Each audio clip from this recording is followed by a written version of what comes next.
स्वामी, आपको स्मरण होगा जब हम कैलाश गए थे तो हमने भगवान शंकर से ये वरदान मांगा था कि सती जैसी कन्या मेरी कोख से जन्म ले। और उन्होंने कहा था, सती जैसी ही क्यों, सती स्वयं आपकी कोख से जन्म लेगी। आपने सत्य कहा महारानी। भगवान शिव का कथन सत्य हुआ। आज हम धन्य हो गए महारानी, हम धन्य हो गए। साक्षात सती ने हमारे घर में जन्म लिया है। साक्षात सती ने।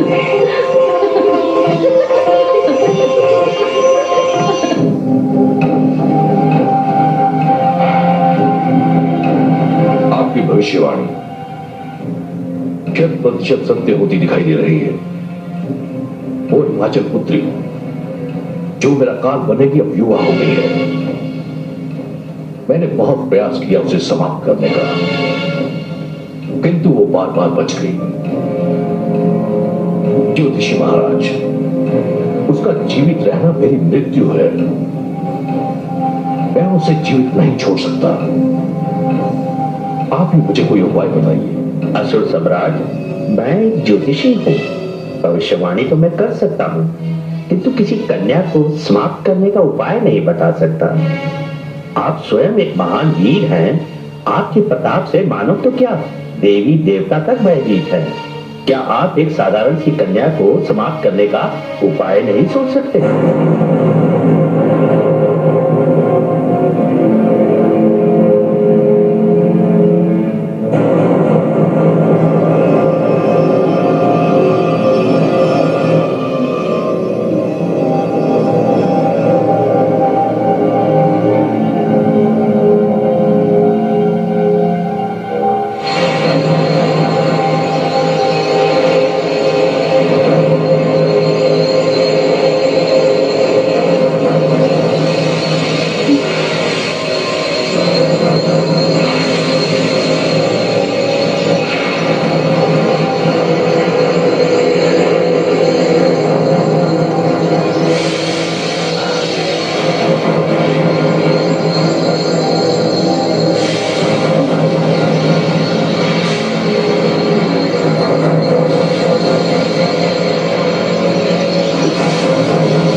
पार्वती, क्या हुआ?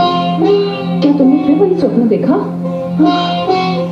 हाँ माँ, उन्हें वही स्वप्न मैं देखती हूँ। स्वप्न में एक मेरे जैसी कोई है जिसे अग्नि की लपटें चारों ओर से घेर लेती हैं। उसका शरीर जलने लगता है, एक चीत्कार उसके मुंह से निकलती है और बस उसके पश्चात मेरी आंख खुल जाती है। माँ, पार्वती, पुत्री पार्वती, क्या हो महारानी? स्वामी, मुझे तो बहुत चिंता हो रही है। जो स्वप्न से कभी कभी दिखाई देता था, वो स्वप्न से निरंतर दिखाई देने लगा है। ये स्थिति बड़ी कष्टदायक है स्वामी। चिंता तो मुझे भी हो रही है महारानी। इतने जतन किए परंतु कोई लाभ नहीं हुआ।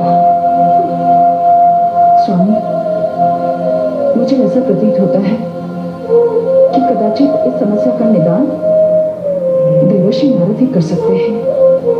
आप सत्य कह रही हैं महारानी। मैं शीघ्र ही उन्हें संदेश भिजवा देता हूँ।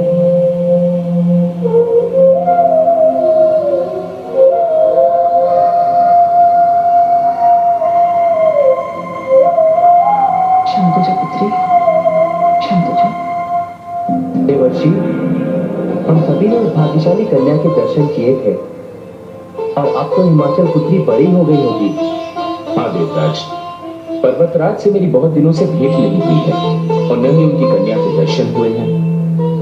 किंतु क्या बात है देवराज, जब से मैं यहाँ आया हूँ आपको बड़ा अनमना सा देख रहा हूँ।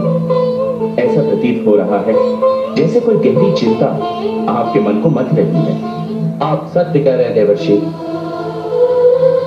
जब से ब्रह्मदेव ने तारकासुर को यह वरदान दिया है कि उसका वध भगवान भोलेनाथ का पुत्र करेगा, तब से यह असुर बड़ा उत्कंठ हो गया है। और क्यों ना हो देवर्षि, भगवान भोलेनाथ ने तो समाधि ले ली है और तारकासुर ये सोच रहा है कि भगवान भोलेनाथ का विवाह कभी नहीं होगा और उसे मारने वाला भी अब कभी जन्म नहीं लेगा। उसे अपनी मृत्यु का भय ही नहीं रहा देवर्षि। देवराज, देवराज क्षमा करें। देवर्षि नारद से मिलने के लिए महाराज हिमाचल का दूत आया है, जो देवर्षि नारद के आश्रम से यहाँ पहुंचा है। आप उन्हें आदर सहित यहाँ लेकर आइए। जो आज्ञा देवराज। नारायण नारायण। देखिए देवराज, अभी अभी उन्हीं की चर्चा तो हो रही थी।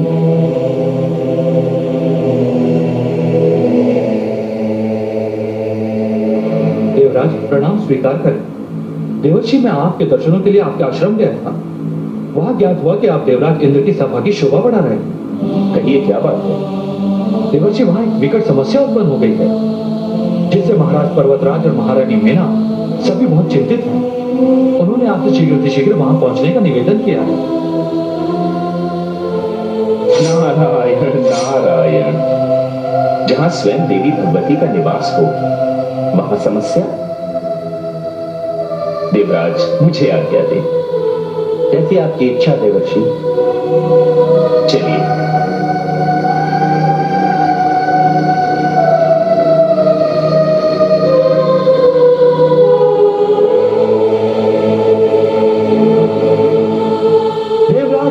देवराज अनर्थ हो गया। असुर राज तारकासुर ने इंद्रलोक पर आक्रमण कर दिया। क्या? वरुण देव, अग्निदेव, सूर्यदेव, हमें इस आक्रमण की आशंका तो थी ही। अब हमें इस तारकासुर को उसके किए का दंड देना ही पड़ेगा। आक्रमण का उत्तर आक्रमण से दिया जाएगा। स्वामी, देवर्षि नारद के पास जो अपने संदेशवाहक भेजा था, वो अभी तक लौटकर नहीं आया। नारायण नारायण।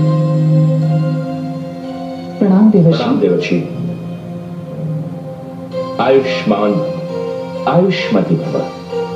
मैं आप ही की प्रतीक्षा कर रहा था देवर्षि। क्या बात है पर्वतराज? देवर्षि, मेरी पुत्री पार्वती की रक्षा कीजिए। पर हुआ क्या है? बाल्यकाल से ही मेरी पुत्री पार्वती के साथ कैसी कैसी घटनाएं घट रही हैं। देवर्षि, वो बाल्यकाल से ही एक स्वप्न देखती है। कैसा स्वप्न? देवर्षि, वो स्वप्न में अग्नि देखती है। अग्नि? हाँ देवर्षि, वो देखती है अग्नि का बवंडर। फिर उसके जैसी कन्या उसमें डूब जाती है और अग्नि उसे जलाने लगती है। तभी उसकी आंख खुल जाती है और वो चिल्लाकर उठ जाती है। नारायण नारायण। मैं समझ गया पर्वतराज।